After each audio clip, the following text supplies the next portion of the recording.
So the working day had to be made historically. Marx is a person who is committed to the idea that human beings make their history, though not without constraints. And there's a lot of constraints and forces that lead to the working day being something like complete. These are the modes in which you can get value out of materials and humans. Extensively, intensively, interstitially, or in terms of completeness, or also there's a function of size. So the first thing was to have a complete working day. Now, there is no evil demon called capital that says what we need in this world, right? It isn't Faust. We don't have a devil that says, here's how we're going to shape history. For various reasons, history moved in Europe towards a full working day. So Marx is clear that the struggle over the working day was first fought by people who needed to get more labor. So you couldn't fight to limit it. This is where we left off last time when the fire alarm went off. Remember that? You're supposed to pull the fire alarm in the corporations, not in the university.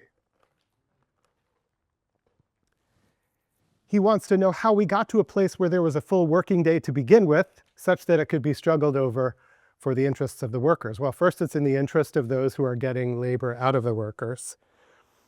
And he will tell you that there's a set of laws starting already in the 14th century that try to move people to work. Because work is not, although work is a natural capacity, work is not a natural necessity or natural actuality, depending on the abundance of things that are around. If you live in an abundance, work is at a minimum. You peel the banana rather than planting it, growing it, packing it, shipping it, and distributing it, selling it, etc. So he gives you an insight into factory laws from the 14th century to the late 18th century, in which capitalists and others, for all sorts of reasons that are not clear until capitalism becomes industrial, try to extend the working day to a full complement of hours. It's an uphill battle, and Marx calls it what it is, a traffic in human flesh. So you could say that chattel slavery is one kind of traffic in human flesh, but this rising tide that is capital globally, because of Europe's outward movements, is in general a traffic in human flesh, which starts with two modes of violence or pressure or force being exerted. One is expropriation, which I've mentioned before, in which people are dispossessed of what they already have. A kind of false scarcity is made so that you need to go travel or move yourself towards work in a different way. Plus extortion, where those resources that have been taken away are then rented back to the workers on the condition that they work. This is a basic mechanism that Marx wants to lay out. And you'll hear more about the historical events and the blood that was let in the chapter called the so-called original accumulation. But here he's just indicating that before it could be fought over from the workers, it had to be constituted. One big impetus here was the plague, he says. So there are historical events that are somehow kind to the movement towards capital. The plague took a lot of people out of circulation, and a lot of the laws that required people to work for certain hours, or even had the idea that a day could be filled up with work, or even that it could be regularized, came in the wake of this devastating event in Europe, where people had to be moved to work because they had got unused to working. Remember this? Recently happened again. And some things that were offered in recompense were reasonable wages. These are ideas that come into European history, at least for the first time, for these reasons, and get taken up by capital later. reasonable wages for fuller work starts in the late Middle Ages, gets enshrined in law in the early Renaissance, is re-emphasized. As Marx says, he's just cherry-picking history here, so you could do more research in this, and people have. But you notice how he uses history to exemplify how capital gets started and the kinds of things it needs. For example, Elizabeth I in 1562 limited the length and amount of breaks that workers could take. All of these laws became custom and habit and then got used by capitalism. But it isn't until the late 18th century that workers had regular weeks, he says. It's important both to understand that the advent of capital is highly contingent and that there are other ways to do things. That's why he keeps giving you windows onto the past. Not because by any means it was inevitable that capital should take over as the main social form for the entire globe.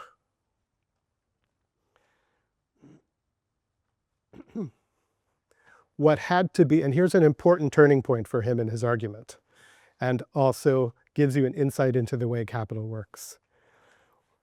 What was common in the late 18th century as an effect of force, or an effect of the enforcement of laws, that is to say, if you don't do this much work, or if you get into debt, you will be punished. So the debtor's prison, the workhouse, punitive work gangs, where people could be pressed into service. By the first third of the 19th century, this became common for all workers and began to take over as the ethos, that if you didn't work, you would be punished. The punishment was taken out of the realm of law and brought into the realm of survival. That's what capitalism did. This is an important historical but also theoretical argument that he's making. First, he lays out how the working day was extended. Then he will tell you how it was fought over to limit it. And this is really the most important news of the chapter. Between 1833 and 1864, there was a set of factory laws in England, and he's clear that he starts with England because that's the country in Europe that's most industrialized.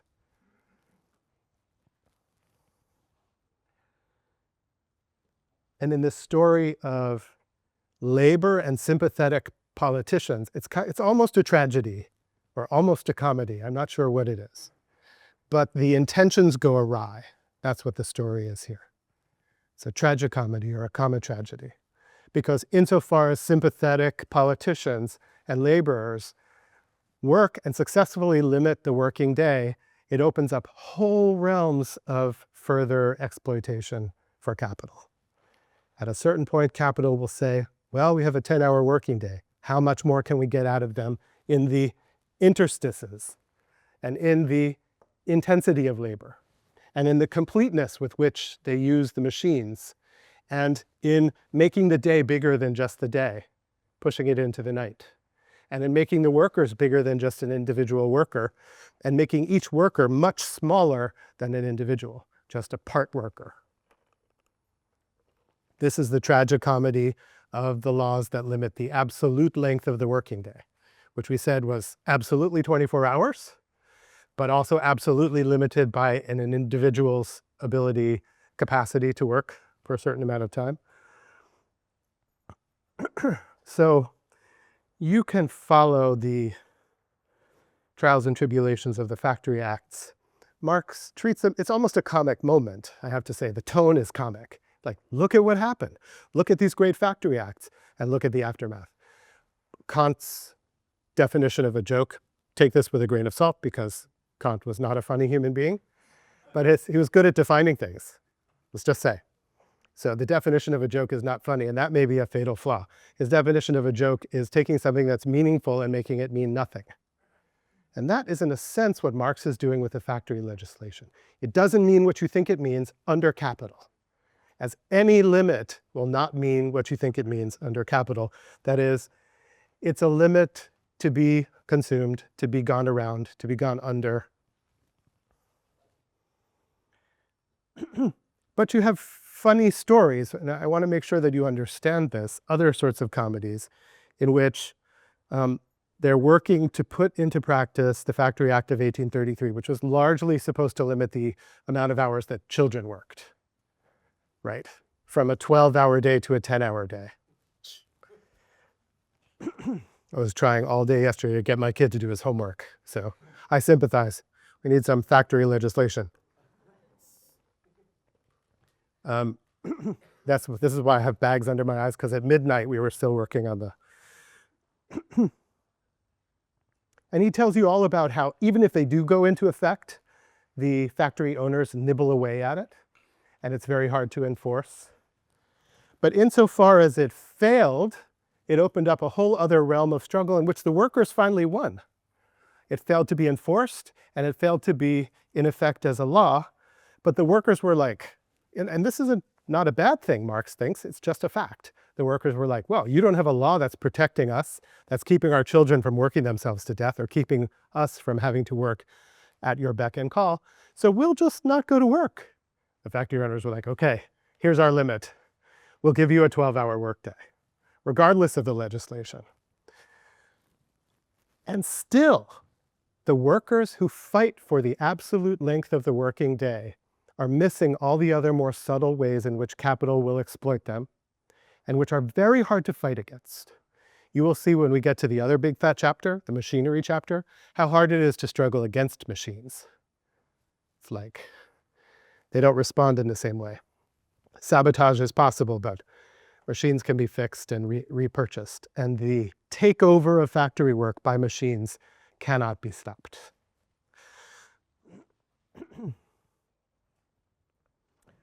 Just so you know, if you want to have a horrific picture of child labor that's still going in the world, look at silk work in various places in the world where children are still employed because of their little fingers.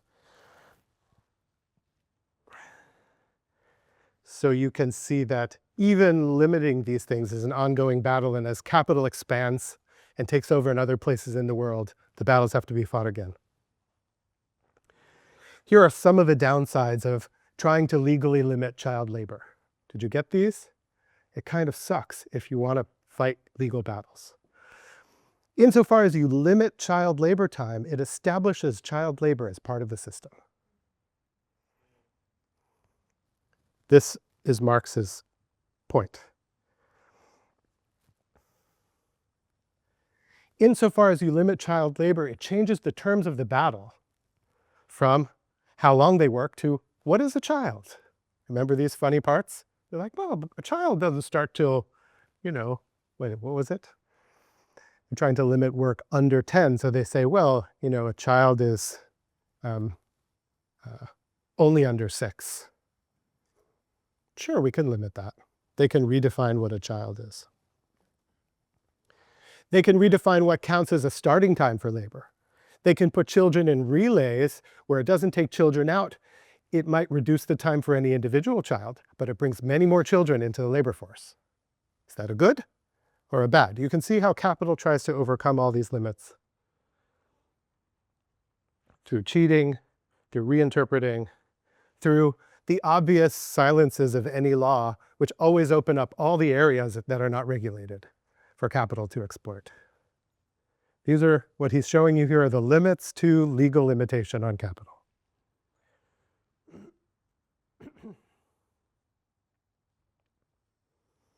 Now, what happened over this period until 1864 was that limits on the duration of the working day and on the duration of work for certain classes of workers became de facto conventions.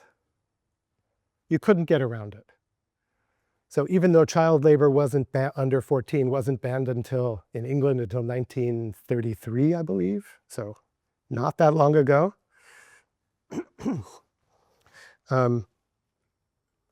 all the other limits, including limits on the working day, in terms of its extensive length, became conventions. You cannot ask someone to work 12 hours in our sphere of the world.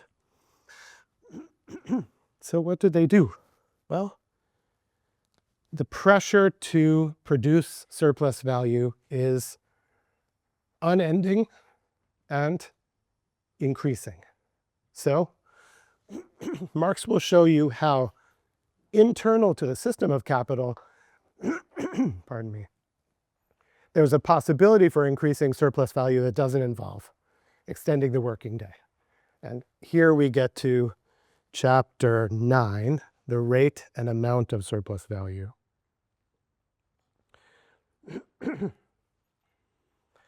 Before we get to the ABCs of capital, we'll just talk about chapter 9 briefly. Do you have questions about 8, incidentally, while we're here? Yeah, Thomas. So we said that in the early 18th century with the work gangs and so on, the ethos of death punishment once instituted. But I remember from other readings, even in like ancient Greece, death punishment was a very contentious subject. So does he deal with that at all? He's really only interested in showing how his theoretical interest is to show how what was originally an effect of force becomes subsumed into the system and a matter of course, such that by this time you get up and go to work willingly, and you don't expect punishment for not going to work, you'll just starve. That's his aim here. So it's not really a historical point, and he will tell you that the materials for the capital system come from all places in history and have echoes in all places in history and in the world. It isn't the case that profits only are made in capital or that interest is only charged in capital, but they come together in this pernicious cycle with its own internal drive to exploit the worker more and more. That's only in capital. Other questions about 8? Yes, Richard. Could you talk a bit more about the relay system? Just like why it's being considered under this kind of legislation and what Marx is like. So the relay system is not a technical name for a system of work. It's what Marx and other political economists call it. It's simply a way to preserve child labor while recognizing that people are fighting for a less extensive amount of labor time for each individual child. And he wants to show you that the unintended consequence is that where before you had 10 children in the workforce, now you have 1,000. So although there were parts of the population that were spared, and the size of the workforce is going to be a big issue here for him for a lot of other reasons now. So you can see how it's a funny kind of feedback loop, or a system that has its internal balancing mechanisms. If it gets pushed down in one area, it goes up in another. This is a mode of logic that Marx is learning from biochemistry of the time, and is not a usual logic for philosophy even in the 19th century. Hegel doesn't think in feedback loops. Richard.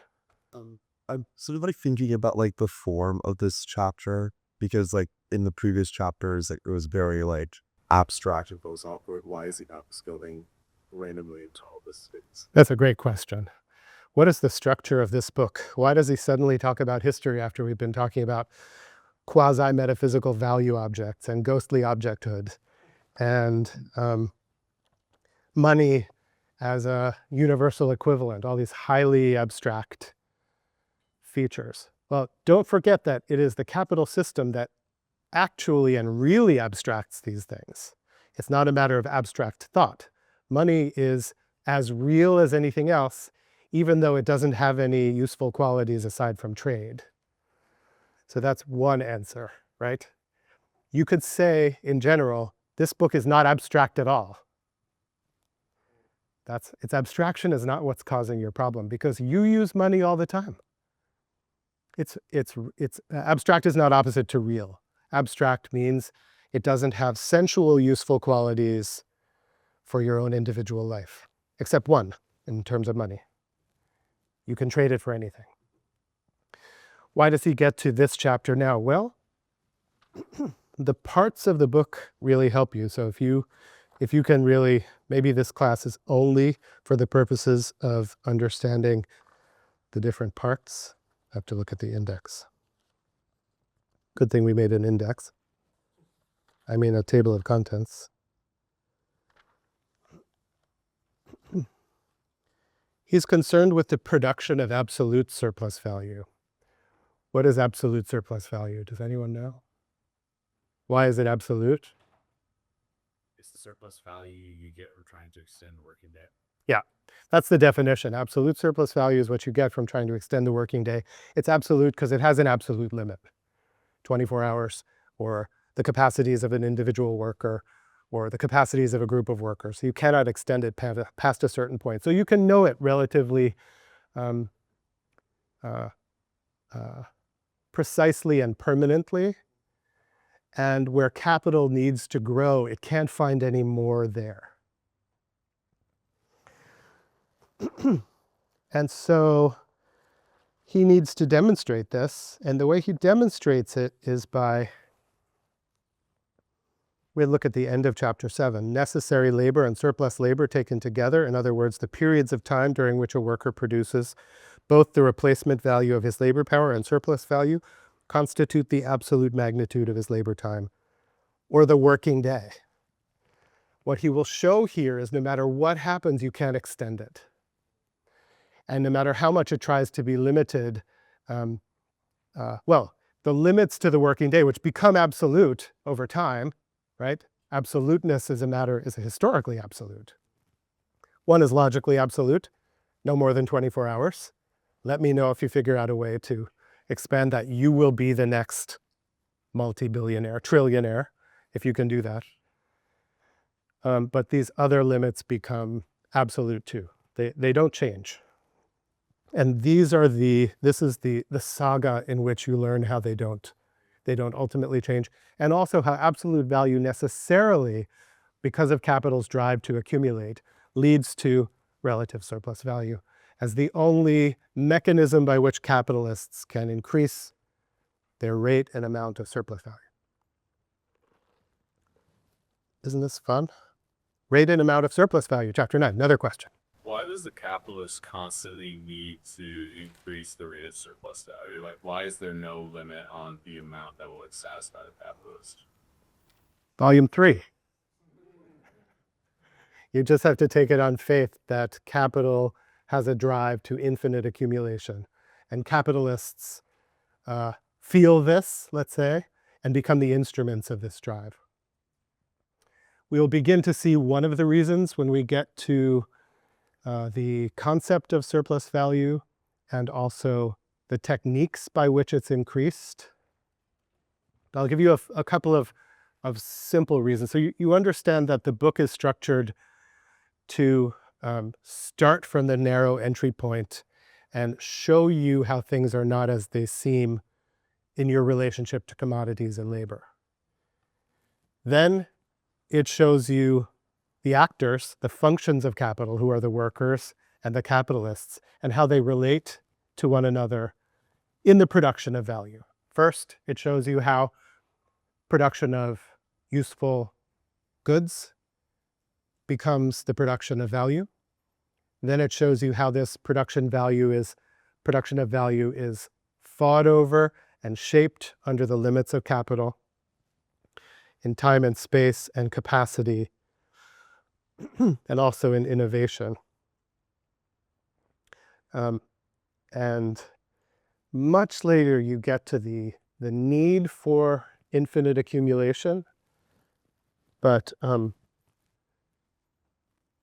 there's really, let me give you 3 reasons for accumulation or the need for growth. It's a kind of compounding issue as you go.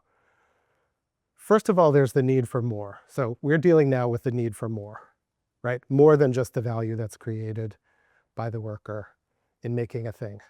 You need surplus value. Later, you'll understand why you need more of more. So an increasing rate of moreness. Why do you need more? Why do you need more? Do you know? This we learned in chapter 7. because this more covers this about like the subsistence of the capitalist and the expansion of the business. And the rainy day. Covers the capitalist subsistence, covers a rainy day fund, covers the means of production. So the means of subsistence, the means of production, the capitalist's own means of subsistence is all covered by the workers' work. So you can see why it needs more than just what they need to survive themselves. If you had an association of free laborers who everyone was laboring, everyone produced their own subsistence, you would not have a capital system. The more is necessary from the capitalist perspective for their own survival and the survival of their business. Let me give you two reasons why you need more and more. One is contingencies. So in the reproduction of the business for the next year, you always need extra over the year before because you don't know what's going to come up. And you prepare for eventualities like crop failures. And the other is competition, which is another contingency in which someone else might suddenly be making a thing more cheaply, and you might have to invest more capital so that you can keep up with them. That's the main engine. That's one main engine. You can see another engine of infinite accumulation is finance, investment, right? Because investment goes where the rates of return are higher. And if you need capital to prepare for an eventuality that someone will have a machine that makes the things twice as fast as you do, you need to have that in reserve. Otherwise you go under at every change of technology. You need to get that from a financier, from a bank, who will invest where the rates of return are going to be even higher. So again, this is coming in volume 3. Those are the pressures from the whole system require each capitalist to be pushing towards infinite accumulation. Other questions?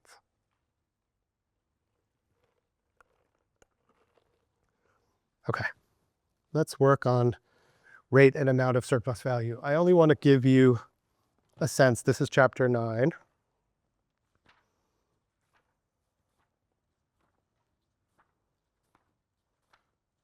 Working day is law.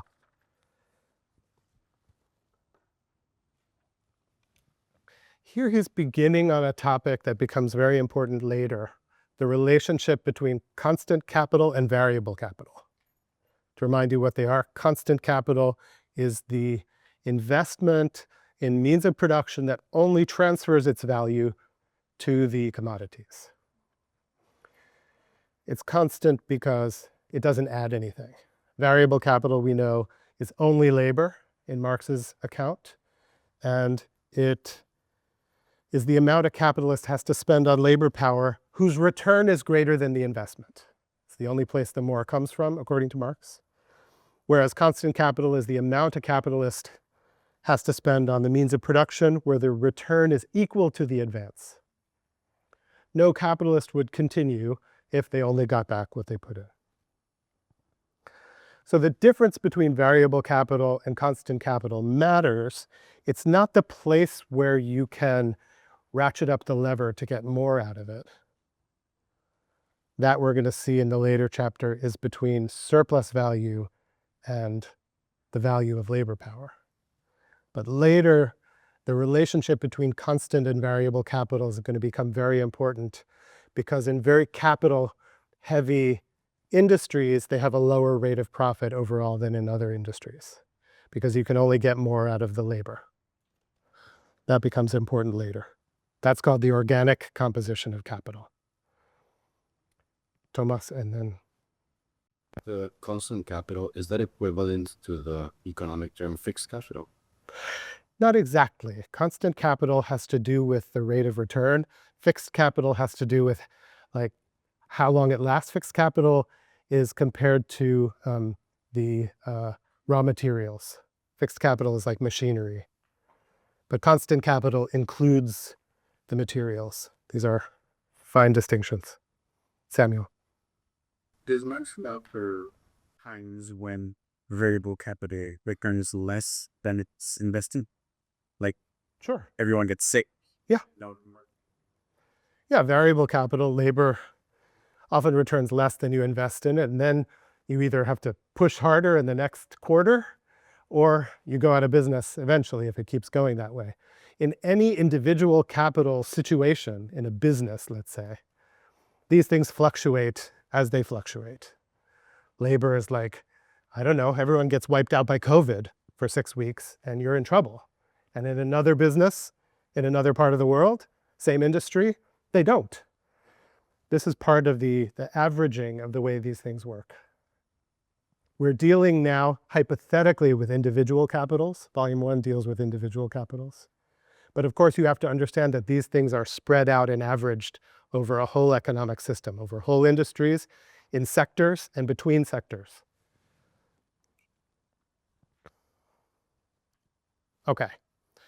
So we know that variable capital, just to say, now we've got this other V, which is not value, but variable capital. There is a number of limits. We know there's the limit of 24 hours.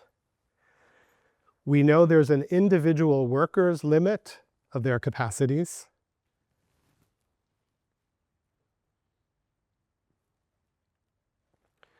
But you also notice that the surplus value in relation to an individual's capacities is indeterminate. Someone's capacities are not known until you work them hard enough so that they show you where their limits are.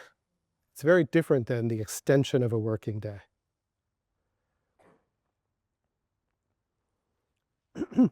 There is a expandable limit, which is the number of workers that you can hire.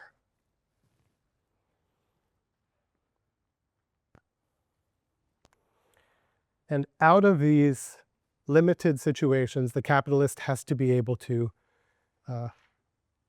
ascertain and increase, where needed, the surplus value that's returned, that comes out of it. So I like to think of these as the capitalist's tools. The capitalist is a kind of worker, and the machine that they work are the laborers. And this machine has levers that they can move up and down. This we talked about, the length of the day is one lever. You can move up and down. You can move it up slightly, but it has an absolute limit. The intensity of labor. The number of workers is another labor. And the ratio of the value of labor power to surplus value. This we're moving towards in relative surplus value. Relative surplus value, I would say, is the main lesson of this book. That's the thing that makes life for workers under capital and for capitalists so dicey, because you have to be constantly innovating new ways to get more out of your labor.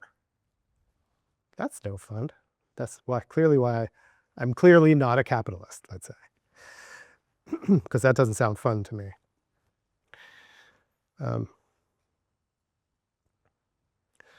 What we learn in this chapter is that the rate and amount of surplus value are not the same thing. So in general, when you have an individual worker, the rate and amount of surplus value are the same. I say you're working half the day surplus labor, half the day necessary labor. It's 100% rate of surplus value. Does this make sense? Just to go back to that. This would look like, just imagine that those are exactly the same. This would be 100% surplus value. And in this case, if it's 10 here and 10 here, the amount and rate are the same. If you hire many, many more workers and they work the same ratio of necessary to surplus labor time, you have a much higher amount of surplus value and the same rate.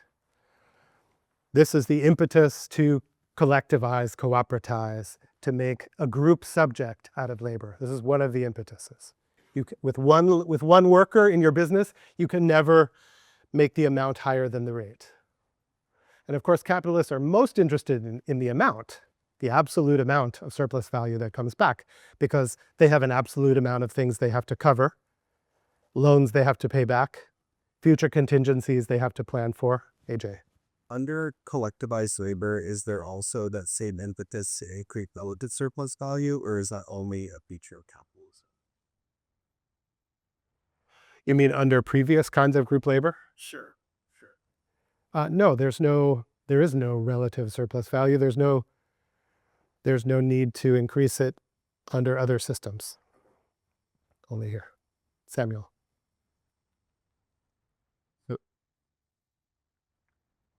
If capitalists were only interested in having this more to cover their own consents and then better,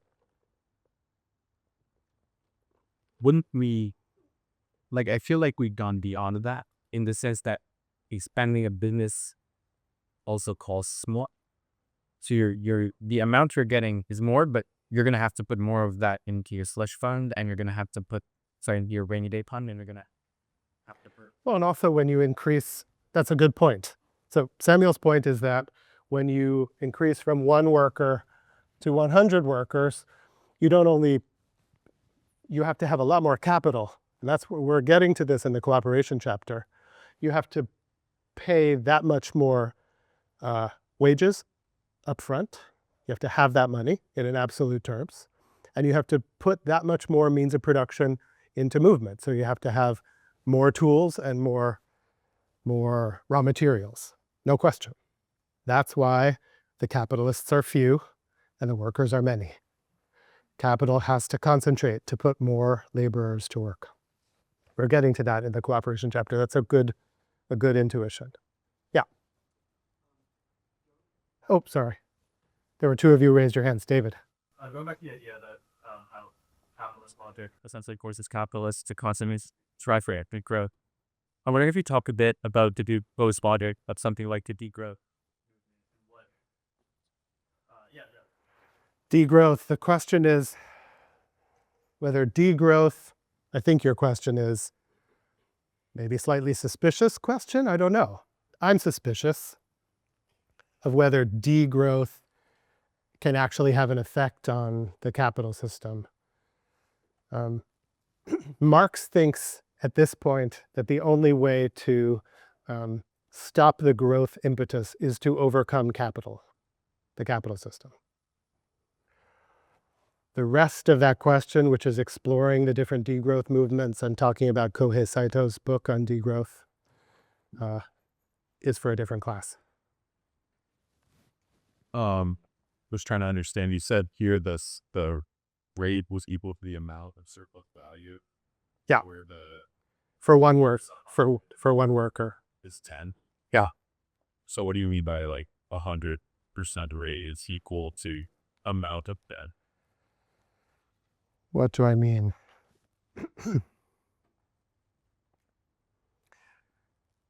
That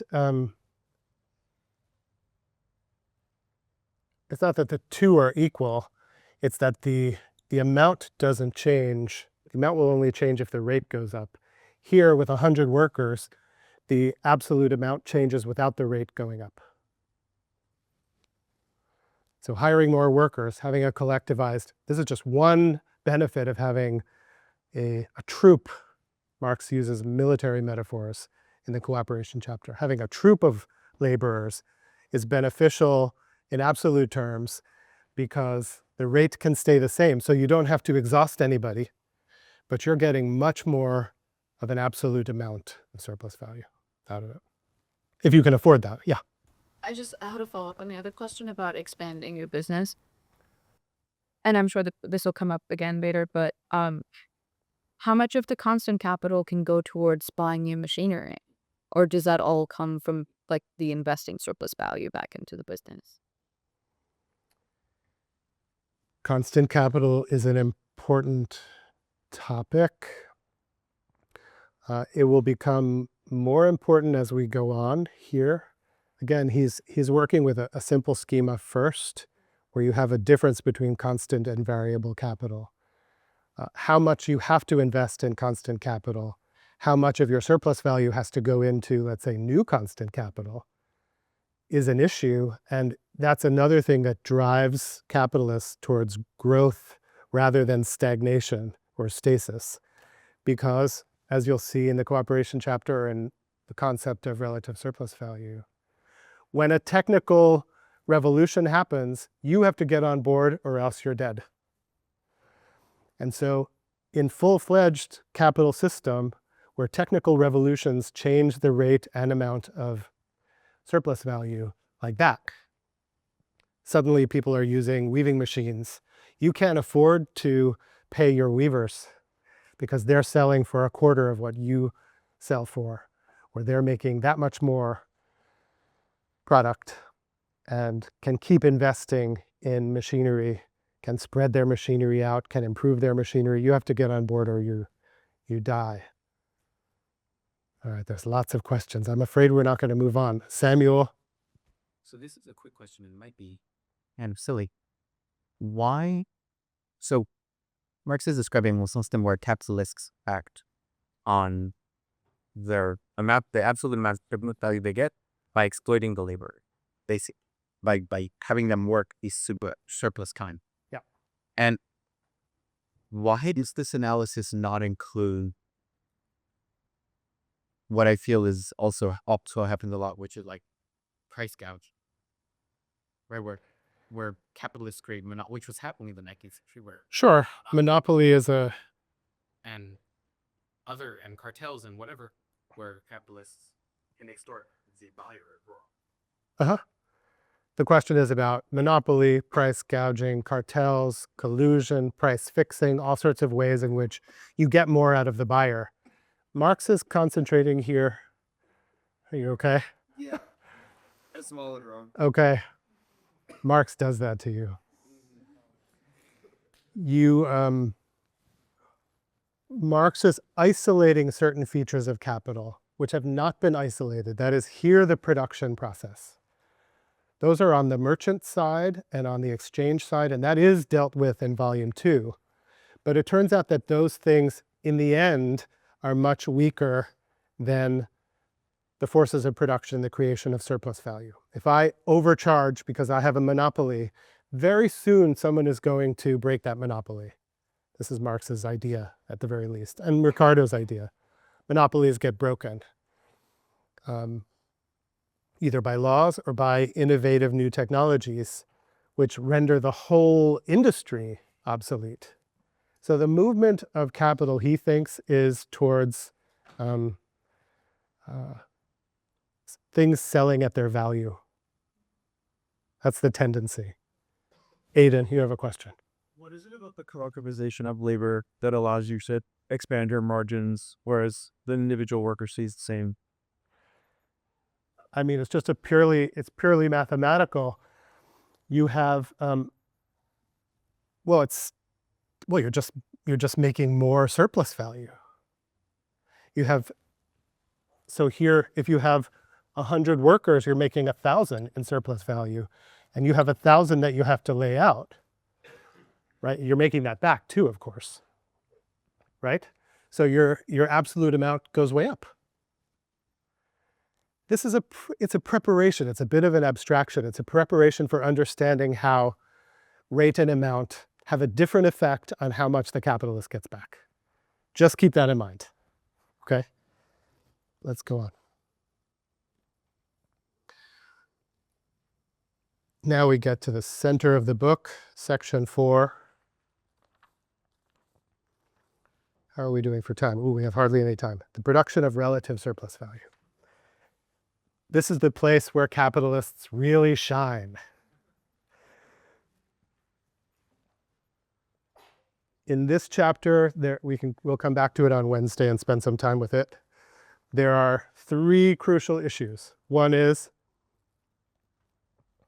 that the lever capitalists use more than anything in fully developed capitalism to increase the rate and amount of surplus value is increase in productivity. The rest of part 4 is about how they do that. The second crucial issue in this chapter is that the only revolution possible under capital that isn't against capital is technical revolutions that happen constantly, because it's one way to increase productivity. and it spreads like wildfire, and it can't be stopped. If you wonder why we're captured by machines, it's not because we love them or because we're innovative. It's because they took over and someone had the great idea that they should be for consumption as well. But of course, for consumption means that all of your personal stuff now becomes work. The other crucial issue that comes up in this chapter is the disadvantage of productivity increases. Because in general, when you increase productivity, the value of the products drops. Increase in productivity is inversely proportional to value.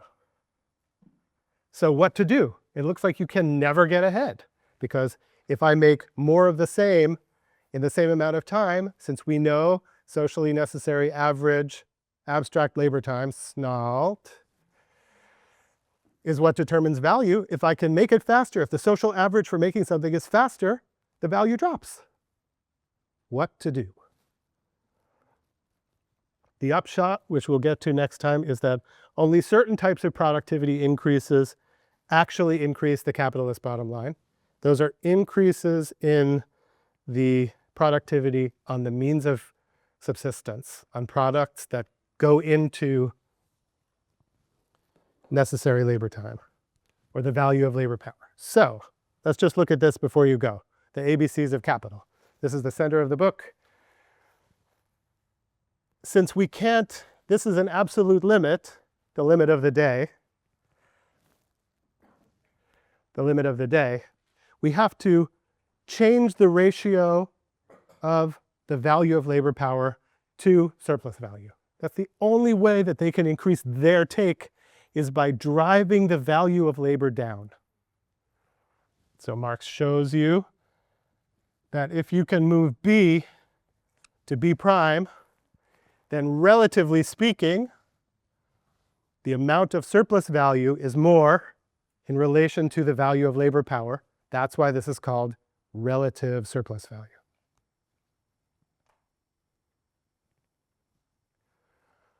All of capital's efforts are concentrated in moving from B to B prime.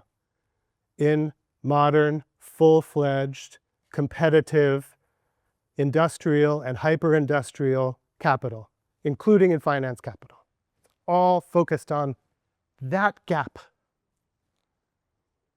One version of the focus on that gap is Taylorism, making you more efficient on the work floor, where they're timing you on your bathroom breaks and they're timing you on every little activity. One version is Teilarbeit, making you do just a part of something because it's much more efficient if you only polish one side of a thing while someone else is polishing the other side of a thing. You do it at the same time, then it's done. So long as that thing reduces the cost of the means of subsistence,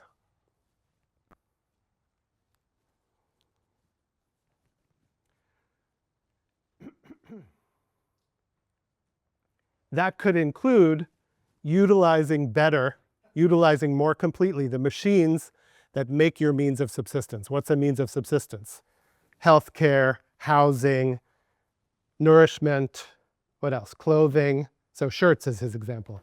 If you have a machine that is making shirts for workers, and you're using that machine only during the day, if you start to use it at night, you are increasing your absolute surplus value on that, and you're decreasing the cost of labor because it's cheaper for them to get shirts.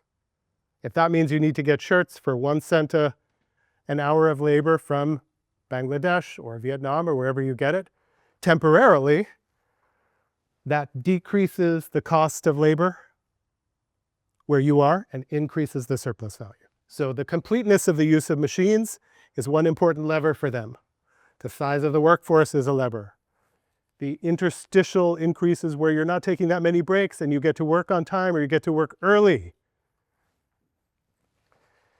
The intensiveness of agricultural work, you have to pick so and so more stuff in an hour. Use up more of your energy, use up workers more quickly, and that will decrease the cost of labor power. Like a marathon. Huzzah. Would it be a appropriate to say the capitalists are not actually interested in increasing possessing, but decrease the value. Okay. Yeah. The capitalist interest is to decrease the value of labor power. The capitalist interest is to decrease the value of labor power. That's, that's beyond good and evil. It's a fact of the system. See you next time.